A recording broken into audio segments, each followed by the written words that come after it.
So brothers and sisters, we are going to go back using the principle of recency and frequency, some of the ground that we've already covered. Not to go back over the same detail, we're going to add some detail to some of those verses that we've already covered, and then we're going to add some new stuff. And you know, we just read Isaiah 37. It is astonishing what is in that chapter in terms of detail for the latter days. I'm going to suggest to you certain things you might not have heard before, but you'll have an opportunity in the years to come to watch to see whether or not they come to pass. I'm quietly confident that what we have here in the historical background for the prophecy of Isaiah will come to pass exactly, even down to the number of the soldiers that are destroyed outside the walls of Jerusalem. What number do you think that might be? 185,000. And I'll explain to you why so few troops will be needed by the Russian Gog at that time. There's a reason for it. We're going to see all that detail that will come out of the next two studies, God willing. When my oldest girl was born, in August 1979, this was the cover of the Time magazine of the year. Now she's 36 years old, something like that. All right, that's 36 years ago. How relevant is that cover, do you think, to the Middle East situation today? You've got the Russian bear looking down upon what's called the crescent of crisis. Yeah, it's exactly that, isn't it? A crescent of crisis. And Brother Thomas wrote in the preface to Help Us Israel, the future movements of Russia are notable signs of the times because they are predicted in the scriptures of truth. And he knew a lot about the prophecies in relation to latter-day Assyrian. And we're going to see just how much detail there is in our considerations. So would you join me in 2 Kings chapter 18, please? This is the chapter that introduces the reign of Hezekiah.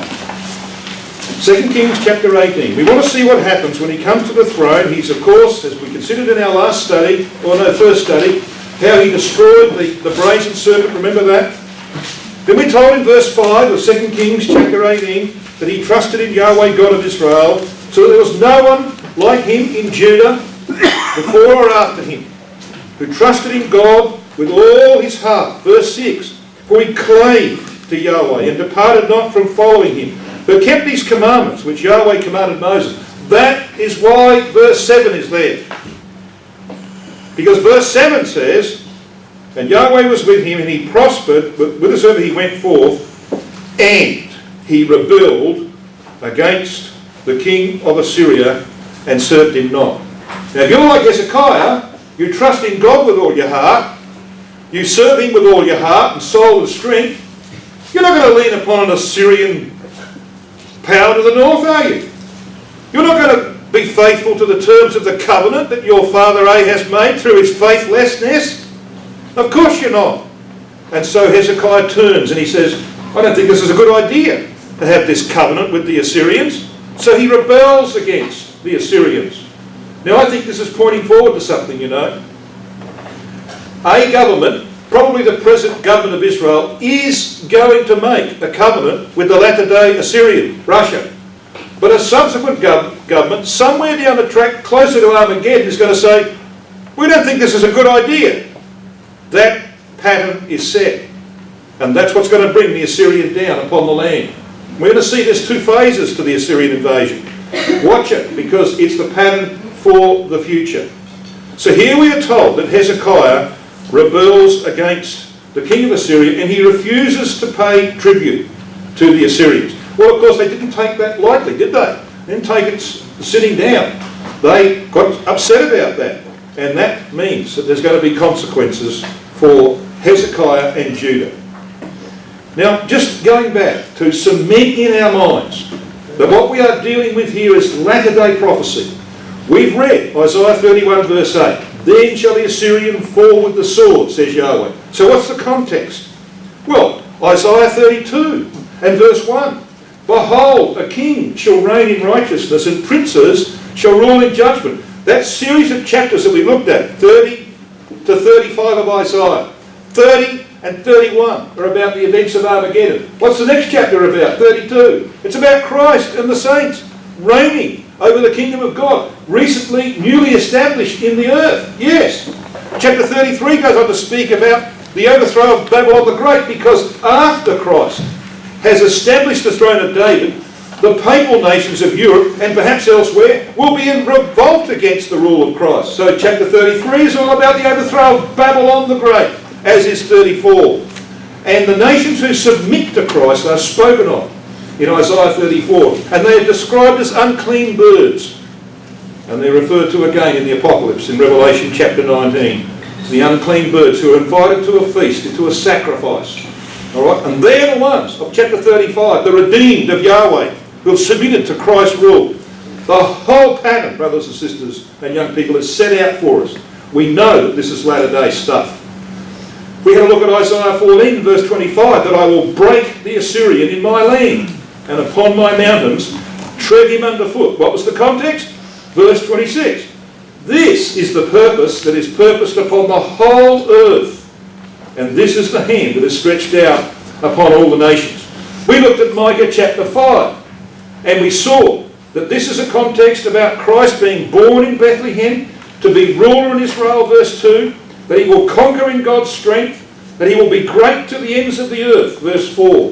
So when we read that he shall be the peace, when the Assyrian shall come into our land, we know what that's about. But he's not going to be alone. You see there at the end of verse 5 it says, then shall we raise against him, that is the Assyrian, 7 shepherds and 8 principal men. Now in the margin of my Bible it's got princes of men. So what we have here is 7 shepherds. Now 7 is the covenant number. It's also the spirit number. So what does a shepherd do? Well, a shepherd feeds, guides, leads, ministers to sheep. True? That's what priests do. So when you read about 7 shepherds, you're reading about the role of the saints in the kingdom age as shepherds and ministers or priests. Their role as priests is being referred to. Then you've got 8 princes of men. So what's a prince? Well, king, see? So you've got the role of the saints as administrators, as governors. So here you've got the saints as king, priest. So why 8 do you think? Well, 8 just happens to be the number of immortality in the Bible. So here are people who have been made immortal because of their relationship to God's covenant. And they're going to be with Christ in the day when he confronts the Assyrian in the land. That, brothers and sisters, is why we're here. Well, what's the point of doing all this stuff if we can't look into the future and see ourselves in it? Faith will get us there, brothers and sisters, and faith is based upon the Word of God.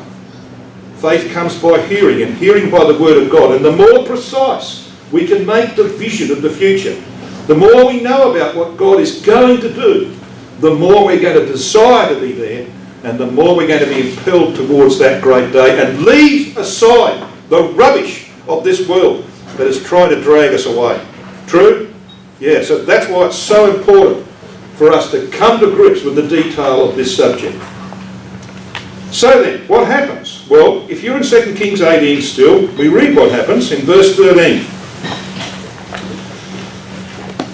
Now in the 14th year of King Hezekiah did Sennacherib, king of Assyria, come up against all the fenced cities of Judah and took them. So this is the response of the Assyrians who have had Hezekiah refuse to pay tribute, refuse to continue under the terms of the covenant that his father Ahaz had made with the Assyrians. They respond. They come into the land. Well, of course they were going to come into the land. And it's all required because, you see, God is setting the patterns for the future. That's what he's doing here. Look at verse 14. And Hezekiah, king of Judah, sent to the king of Assyria to Lachish, saying, I have offended. Return from me. That which thou puttest on me will I bear.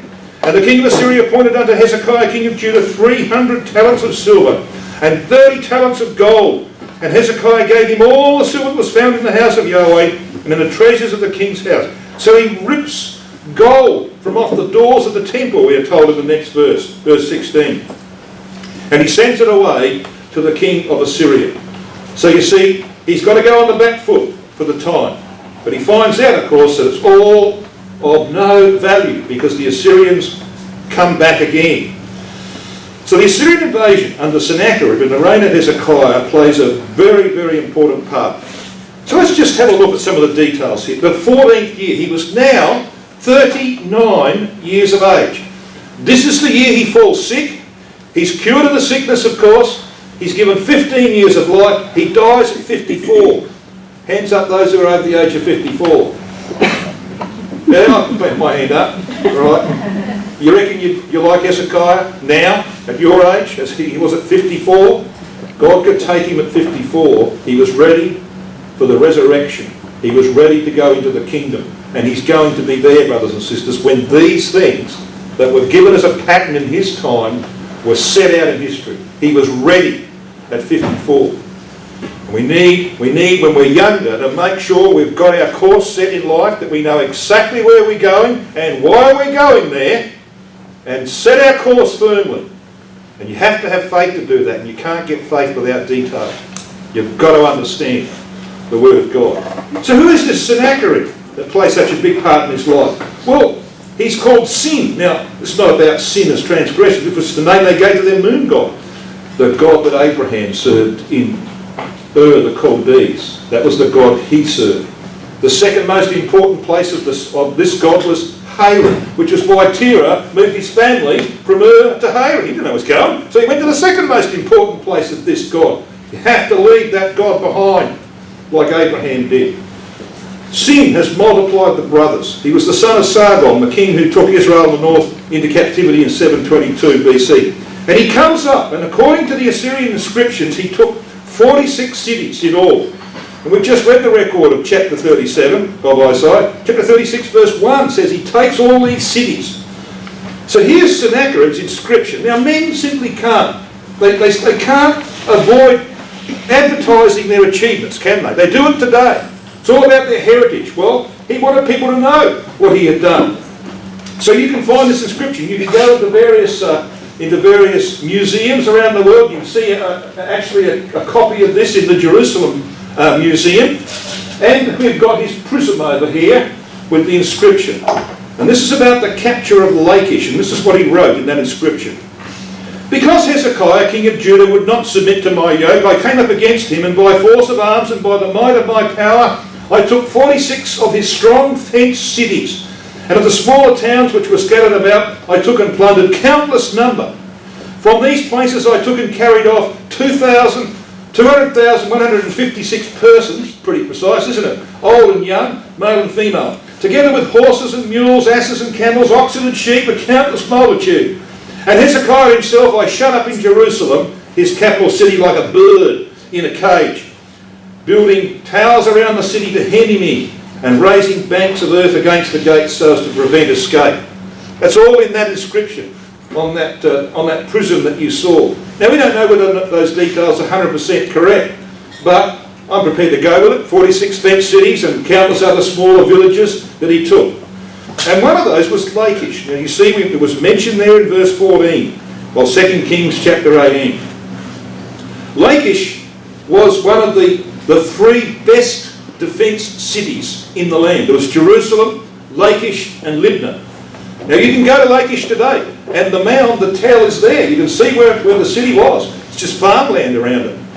So Lachish had been a royal Canaanite city, strongly fortified, one of their chief fortresses of the Canaanites and of Judah, some in your language 30 miles southwest of Jerusalem. It had a double wall and a triple gate of immense strategic importance, and that's why, of course, it was so important that they don't lose this city of Lachish. Now, we read here of Hezekiah's response. He says, I have offended, in verse 14. Return from me. I've done wrong. Withdraw from me. Well, in his extremity, Hezekiah capitulates to Sennacherib, but it proved to be of no avail. He gives him 300 talents of silver and 30 talents of gold. That was a huge sum in those days. You know, brothers and sisters, this is sad, isn't it? Because this was a knee-jerk response from Hezekiah. This was one of those times when he didn't show the kind of trust in Yahweh that he showed later on. And we're all like that, aren't we? We do fail at times. We don't always measure up to what we normally are and what we normally stand for. Well, Hezekiah was the same as you and me. He made a mistake. He paid a tribute and he paid a price for that. It wasn't the Hezekiah that we normally know. It was a distasteful task for him, having opened the doors of the temple, having cleansed the Levites and the priesthood and repaired the temple, to go in there and cut off the gold and silver. I mean, that was a terribly distasteful thing for him to do. But he found himself compelled to do it. It says in verse 16, he cut off the gold from the doors in his extremity. It was a reversal of his early work. And he was to find out what we find out, brothers and sisters, in the extremities of life. And we do have occasions like this, in the extremities of life. You can do what Hezekiah did, you can do what Jacob, you can try and save yourself. But at the end of the day, you learn that there's only one who can save you from that extremity. And that's Yahweh, the God of Israel, and he was to learn that.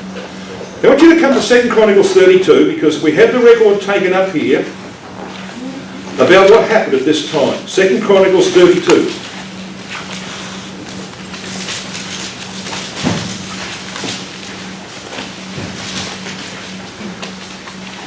So in verse 1 we read, after these things and the establishment thereof. Now this word establishment just happens to be that word emeth.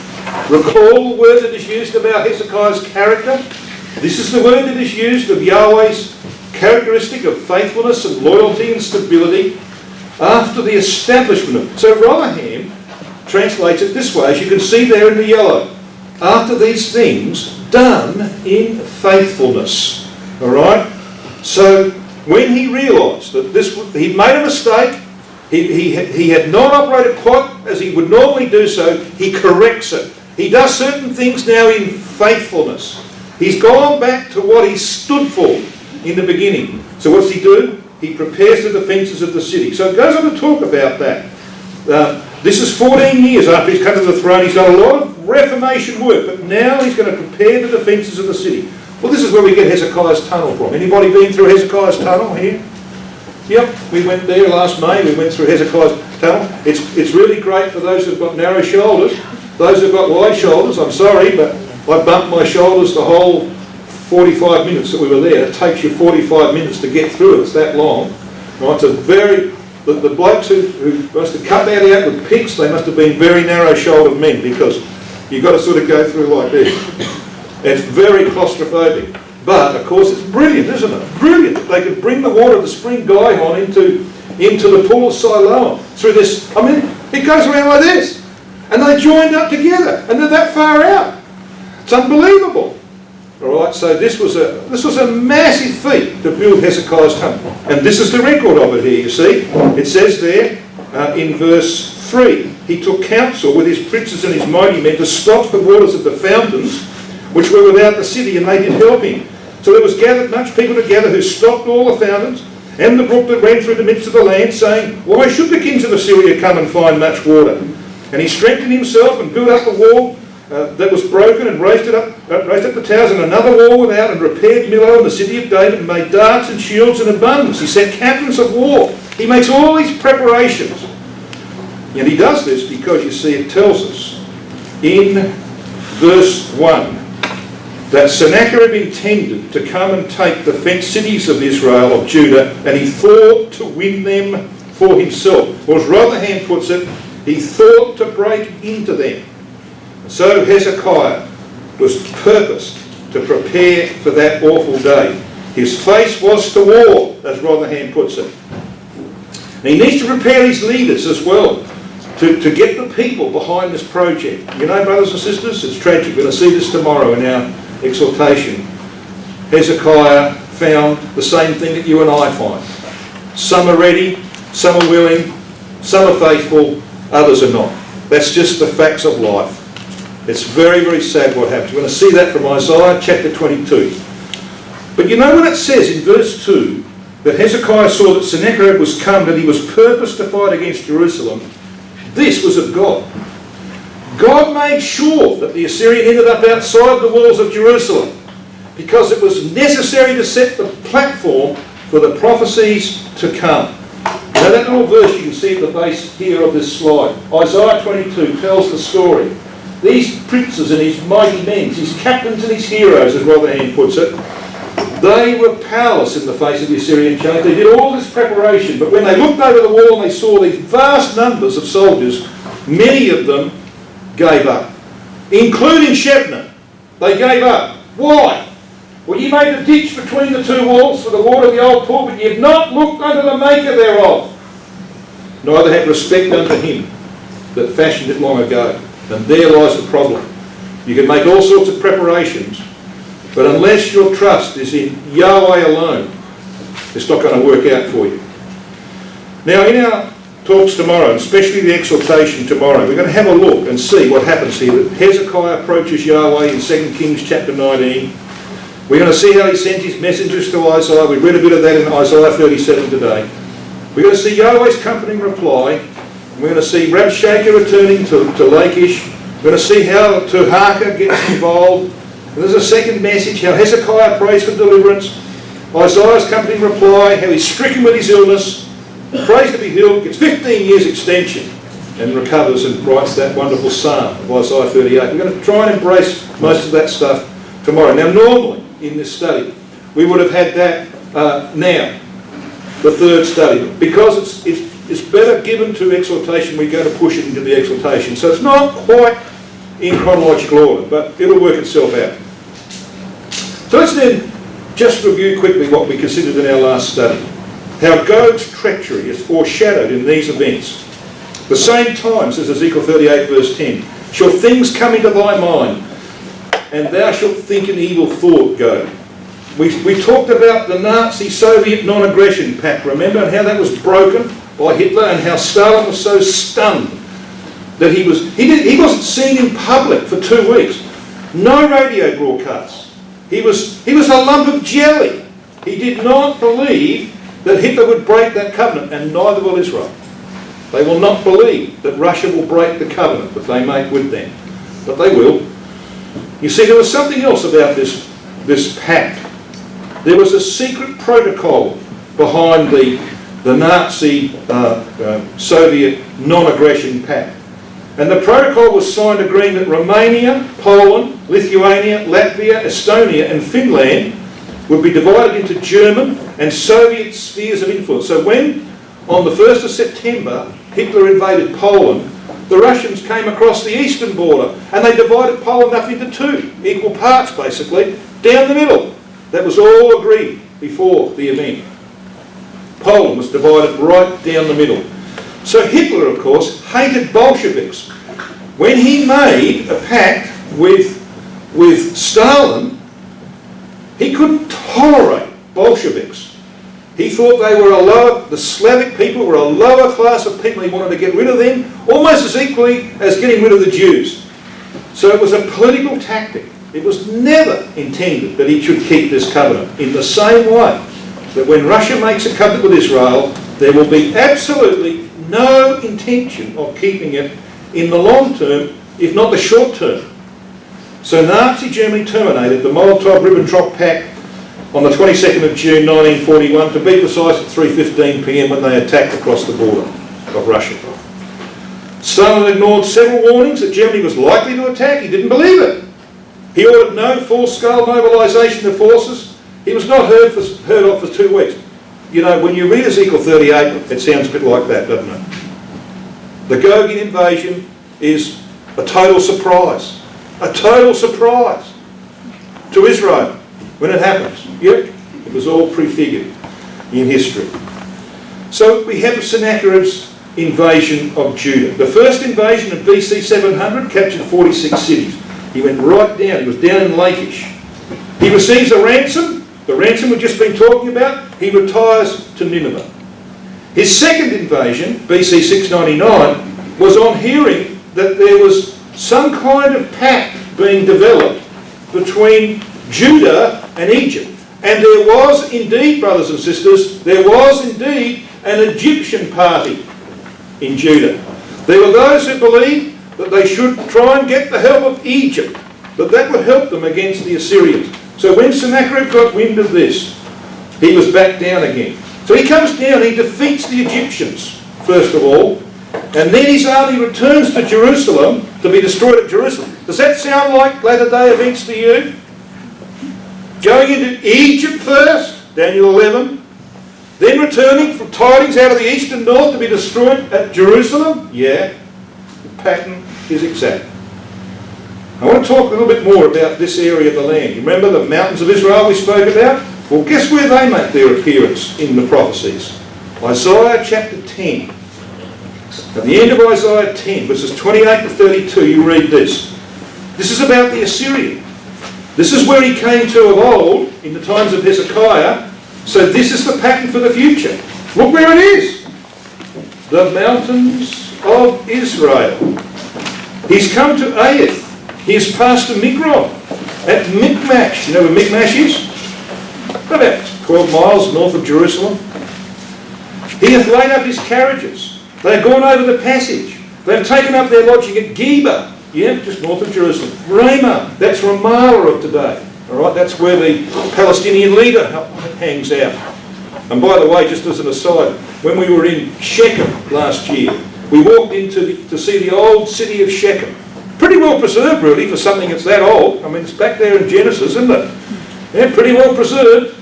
Anyway, we walk in there and there's this brand new sign. You'll see it. You see the movie, you'll see the brand new sign. Looked like it'd been put there the day before. And what it had on the top? The State of Palestine. Alright? I felt I wouldn't do that, I wouldn't desecrate anything. But I felt like getting out a marker and putting under there, have a look at Ezekiel 38 verse 8. Because there will be no state of Palestine in the West Bank. If there is one, it will be down the Gaza Strip. That's the only place the Bible provides for it. There will be no Palestinian state in the West Bank. I don't read their Bible. Anyway, it goes on to say this. Ramah, or Ramallah as it is today, is afraid. Gibeah of Saul is fled. Lift up thy voice, O daughter of Gallim. Cause it to be heard unto Laish, O poor Anathoth. Anathoth was where the priests lived, just north of Jerusalem. Madmenah is removed. The inhabitants of Gebim gather themselves to flee. As yet shall he remain at Nob that day. He shall shake his hand against the mount of the daughter of Zion, the hill of Jerusalem. So this is what happened in the past. It's the pattern for the future. It's going to happen all over again. And we're going to see it, brothers and sisters. If we are there with our Lord Jesus Christ, we'll be waiting for these things to happen. The reports will be coming. We will know exactly what's going on and we'll be ready for that day. So the Gogian Confederacy is put together from the 4 points of the compass for the purposes of Armageddon, opposed meekly by, of course, a Tarshish Confederacy coming in from the southeast. The pattern being set for the latter days. Sennacherib's army of 185,000 men was destroyed in one night, in one event. 2 Kings 19:35. And the latter-day Gogian army will be destroyed in one event. The arrival of Christ and the saints. So I'm going to finish off with what you might think is a lecture. Alright? This is like a public lecture that you would give to the public. About Ezekiel 38. We know what Ezekiel 38 says. Son of man, set thy face against Gog of the land of Magog, and Magog just happens to include the Ukraine, the heartland of the first Russian Empire. Yes, and that's why Putin wants it. Prince of Rosh, the most ancient form of the name Russia, Meshech and Tubal, and prophesy concerning him. And the Amplified Bible is very similar. And Unger in his Bible dictionary talks about what this means. And he gets it right. Ezekiel 38:39, which deal with Gog, the prince, and Magog, his land, got that right, described the actual invasion of Palestine, as it was called when he wrote this, by a great northern confederacy, ostensibly headed up by Russia. He's got that right. The scene depicts a gigantic outburst of anti-Semitism and a colossal attempt to overrun Palestine, or it would be Israel today, and annihilate the Jew. Now this title, Gog is actually a title. It means a roof, or the one at the top, according to the English and Hebrew Bible students' concordance. He's a dominating power, an individual who dominates others, who's like a roof, like an umbrella over them. Well, I don't think there's any doubt that Putin, even if he doesn't happen to turn out to be the Gog, and he may well be, but even if he doesn't turn out to be the Gog, the system that he's established is certainly the system of the Gogian latter-day dictator, of which Ezekiel 38 speaks. We know who's going to be involved in this confederacy. There's Persia, the entire region, from the Mediterranean across to the Indus River that we were talking about in our previous study. Ethiopia is actually modern-day Sudan. It includes portions of modern Ethiopia, but it's mainly modern-day Sudan. And Libya. So guess what's happening in Libya right now? ISIS has got a foothold. And the US and Russia are going to go in to try and get rid of them. And the end result of that's going to be Libya will become part of the Gogian Confederacy. So we're going to watch that pretty closely as well. Gomer, of course, we know refers to the Western European nations, the Galatians or Gauls, who migrated to the west and set up the countries we know today as France and Holland and Belgium and so on. And Togarmah. Now I'm going to talk about Togarmah in our session tonight, God willing, and see some very interesting things that are happening just in the last couple of days in relation to Togarmah of the North Quarters. So this power, this dictator Gog, is going to be a guard unto all of these peoples. He puts them together into this great image empire. Now Gesenius comments on Rosh this way. He says, this is a proper name of a northern nation mentioned with Tubal and Meshech, undoubtedly the Russians, who are mentioned by Byzantine writers of the 10th century under the name Rus, and they dwelt near the river Volga, he says. So where's the river Volga? Well, there it is there. The Rosh originally were established in and around the river Volga. Meshech's further to the north, the Muscovites or Moscow. Tubal, of course, to do with the Siberians further east from Moscow. The land of Magog, from which Gog comes, is this land. This is why Putin wants the Ukraine. It was the first capital of the Russian Empire, Kiev. It's its heartland. This is why he wants it. And he's going to get it in due time. Now we know what this prophecy says, doesn't it? After many days thou shalt be visited, verse 8. In the latter years thou shalt come into the land that is brought back from the sword, is gathered out of many people against the mountains of Israel. We know what that means. We know where that is. Which have been always waste, but is brought forth out of the nations. And they shall dwell safely, securely, all of it. Why? Well, they'll have a covenant with the Assyrians. That's why. And thou shalt ascend and come like a storm. Thou shalt be like a cloud to cover the land, thou and all thy bands, and many people with thee. You wanted any proof at all that this is talking about Russia, you just need to draw a line due north from Jerusalem. Because in verse 15 of Ezekiel 38 it says this, you shall come from your place out of the recesses of the north, or as Rotherham puts it, out of the remote parts of the north. You draw a line from the land of Israel due north, and you almost cut Moscow in half. There's no doubt. You keep going and all you'll find is polar bears. Right? Russia is right up in the uttermost parts of the north. And so their fate is sealed, brothers and sisters. Their fate is sealed. Because we read this. I will call for a sword against him throughout all my mountains, saith Adonai Yahweh. Every man's sword shall be against his brother. I will plead against him with pestilence and with blood. Thus will I magnify myself and sanctify myself, and I will be known in the eyes of many nations, and they shall know that I am Yahweh. Now you don't believe, but I've finished study 3, do you? But I have.